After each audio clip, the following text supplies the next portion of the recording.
하나 이글스 박준영 96 위 데뷔 첫 승, 운 너머의 구조적 기다림과 유망주 비교 분석. 프로야구에서 데뷔 첫 승이라는 기록은 단순한 숫자 이상의 의미를 지닌다. 특히 팀의 미래를 짊어질 것으로 기대되는 1라운드 지명 선수에게 이 이정표는 때로는 낙인이 되기도 하고 때로는 해방이 되기도 한다. 하나 이글스의 박준영, 등번호 96, 이 입단 5년 만에 거둔 첫 승리는 그동안 그가 걸어온 길의 결과인 동시에 앞으로의 방향성을 암시하는 하나의 신호다. 이는 같은 드래프트에서 지명된 문동주라는 압도적 존재와 심지어 동명이인의 후배 68가 데뷔 전 승리를 따내는 극적인 순간과도 맞물리면서 더욱 복합적인 해석을 요구한다. 본 분석은 박준영 96 위 첫 승리를 단순한 오랜만에 기쁜 소식으로 치부하지 않고 그 배경에 존재하는 팀 내 외부적 맥락, KBO 리그 유사 사례들과의 비교, 그리고 그로부터 도출되는 구조적 유사점과 차이점을 중심으로 살펴보고자 한다. 이는 앞으로 유사한 궤적을 밟을 유망주들을 평가하는 데 있어 하나의 참조 프레임을 제공할 것이다. 1. 데뷔 첫 승까지 5년, 배경과 원인에 대한 다층적 접근.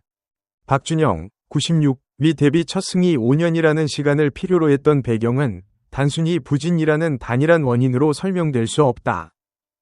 여기에는 최소 3가지 층위의 요인이 중첩되어 있었다. 기대치 대비 준비도의 격차, 2022년 신인 드래프트 2차 1라운드, 1순위라는 지명순위는 그에게 즉시 전력감이라는 무의식적 기대를 부여했다. 그러나 고교 단계에서의 9위와 프로의 타자들 상대하는 세밀함 사이에는 종종 상당한 간극이 존재한다. 기사에서 그가 스스로 볼 카운트를 유리하게 끌고 가지 못했다고 고백한 부분은 그의 문제가 단순히 구속이나 구위가 아닌 경기 운영 능력과 스트라이크 존 장악력에 있었음을 시사한다. 특히 2022년 이후 KBO 리그는 전반적인 타고 투적 경향 속에서 젊은 투수들에게 더 가혹한 환경이 되었다. 구조적 기회의 제한과 경쟁 구도, 같은 드래프트에서 지명된 문동주는 신인왕 수상과 함께 에이스 노선을 직진했다. 반면 박준영, 96은 이 기간 동안 팀 내에서 확실한 롤, 선발 혹은 필승조를 부여받지 못했다. 통산 22경기, 35와 3분의 2이닝라는 기록은 그가 단기 등판이나 패전 처리조, 혹은 대체 선발로서 조각조각 기회를 부여받았음을 반증한다. 마운드에 오르는 패턴이 불규칙할수록 젊은 투수의 자신감과 메커니즘은 흔들리기 마련이다. 특히 하나는 이 기간 동안 류현진의 복귀, 외국인 투수들의 로테이션, 그리고 기존 불펜 자원들의 경쟁 속에서 박준영, 96을 미래를 위한 인내심의 대상으로 관리해왔을 가능성이 크다. 심리적 무게감, 1라운드 지명이라는 타이틀은 5년이라는 시간이 지난 현재까지도 그를 따라다니는 그림자다. 같은 팀의 동명이인 후배, 68가 육성 선수 출신이라는 역경을 딛고 데뷔 전 선발승을 올린 사건은 박준영, 96에게 자극이 되었으리라는 점은 기사에서도 명시적으로 드러난다. 그가 말한 운 좋게 첫 승을 했다는 표현 속에는 오랜 기다림 끝에 얻은 결과에 대한 겸손함과 동시에 이제는 운이 아닌 과정을 지배해야 한다는 내적 다짐이 내포되어 있다. 2. KBO 과거 사례를 통해 본 박준영, 96, 위 위치. 롯데 이인복, 제구 난조와 극복. 높은 기대치에 비해 첫 승까지 오랜 시간, 6년이 걸렸다는 점이 박준영과 유사합니다. 다만, 이인복은 투구 폼 교정 등 기술적 변화를 통해 반등한 반면, 박준영은 아직 구체적인 기술적 변화보다는 기회의 결과에 집중되어 있다는 차이가 있습니다. 두산 김유성, 경쟁과 보직. 강력한 팀 내 투수층 사이에서 기회를 기다려 첫 승을 거둔 점이 닮았습니다.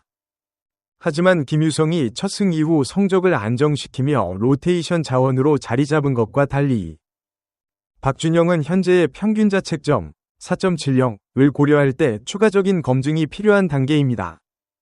기아 장현식, 구위와 집중력. 좋은 구위를 가졌음에도 결정구 부재와 기복으로 인해 유망주, 꼬리표를 오래 달았다는 점이 비슷합니다. 장현식은 이적 후 명확한 보직 부여로 성공했지만 박준영은 현재 소속팀 내에서 자신의 역할을 확립해 나가는 과정에 있습니다. 3. 유사 사례 대비 박준영 96 사례의 핵심적 유사점과 차이점. 위 비교를 바탕으로 박준영 96 위 케이스가 갖는 보편성과 특수성을 정리하면 다음과 같다. 유사점 1라운드 지명이라는 프레셔. 모든 비교 사례에서 공통적으로 나타나는 점은 높은 지명 순위가 오히려 기대치 성과 간 괴리로 인한 심리적 부담으로 작용했다는 것이다. 박준영 96 역시 이 압박에서 자유롭지 않았다. 불규칙한 기회와 롤의 모호성, 이인복, 김유성, 장현식 모두 초창기에는 선발 불펜 패전조를 오가는 모호한 포지션을 경험했다. 박준영 96 역시 2026년에도 12경기 중 선발 등판이 포함되었을 정도로 역할이 고정되지 않았다. 운이라는 자기평가의 보편성, 첫 승 이후 운이 좋았다. 는 표현은 KBO 리그의 많은 지명 유망주들이 인터뷰에서 반복하는 수사다. 이는 결과에 대한 겸손함이자 동시에 앞으로는 과정을 지배하겠다는 각오의 완곡한 표현이다.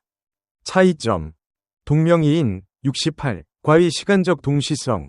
이는 KBO 리그에서 매우 이례적인 외부 변수다. 후배 68 이자 나이가 더 많은 동명이인이 육성선수 신분으로 데뷔전 선발승을 기록한 사건은 박준영 96에게 자극제로 작용했을 가능성이 크다. 그러나 기사 속에서 그는 특별히 영향은 없었다 고 말하면서도 준영이 형 승리가 자극이 되긴 했다 고 고백한다. 이는 심리적으로 완전히 무시할 수 없는 변수임을 시사한다. 이러한 동명이인의 성공은 과거 다른 팀에서 찾아보기 어려운 구조적 독특성이다. 분석적 전망, 운이라는 면책 이후의 과제들. 박준영 96 위 데뷔 첫 승은 분명한 긍정적 신호다. 그러나 이는 시작일 뿐 결코 도착점이 아니다. 위 비교 분석을 통해 다음과 같은 미해결 질문들이 남아있음을 알 수 있다. 결정구의 정체성 문제. 1과 3분의 2이닝 동안 단 한 개의 탈삼진만 기록한 것은 그가 타자를 압도할 만한 마무리 구종이 아직 정립되지 않았음을 암시한다. 만약 그가 볼카운트 싸움에서 계속 어려움을 겪는다면 이후 상위 타선을 상대할 때 더 가혹한 결과를 맞이할 가능성이 높다. 그가 말한 좋은 과정이란 구체적으로 어떤 투구 시퀀스와 존 공략을 의미하는지가 향후 핵심 관전 포인트다.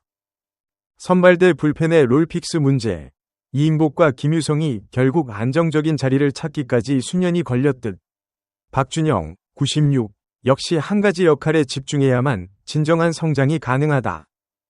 만약 하나가 그를 계속해서 스윙맨, 선발과 불펜을 오가는 자원으로 활용한다면 그의 메커니즘과 심리적 안정감은 또 다른 리스크에 노출될 수 있다.